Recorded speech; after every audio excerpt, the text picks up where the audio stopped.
ഇന്ന് എരിശ്ശേരിയാണ് ഉണ്ടാക്കുന്നത്. മത്തങ്ങയും വെള്ളപ്പയറും കൊണ്ടാണ് കേട്ടോ ഉണ്ടാക്കുന്നത്. മത്തങ്ങ ഞാൻ കുറച്ച് വലിയ കഷ്ണങ്ങളായി മുറിച്ചത്.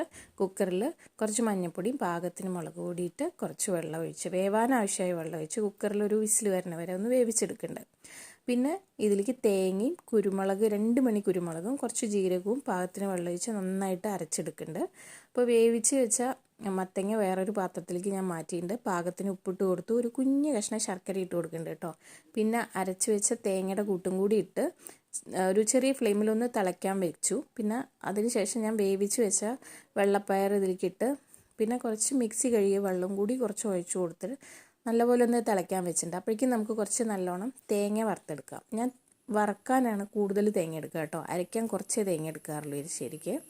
തേങ്ങയും കരിവേപ്പിൻ്റെ ഇലയും നല്ല ബ്രൗൺ കളർ ആവണ വരെ വറുത്തിട്ട് നമ്മൾ കറിക്ക് ഇട്ട് കൊടുക്കുക. പിന്നെ കടുക് താളിക്കാം. എണ്ണയിൽ കടുക്, വറ്റൽമുളക്, കറിവേപ്പിലയും കൂടി നല്ലപോലെ വറുത്ത് കൂട്ടാം. അത്രയേ ഉള്ളൂ. അപ്പോൾ ശർക്കര വേണ്ടവർ ഇട്ടാൽ മതി കേട്ടോ. ഞാനൊരു പൊട്ട് ശർക്കര എരിശ്ശേരിയിൽ ഇടാറുണ്ട്. അപ്പോൾ എരിശ്ശേരി റെഡി.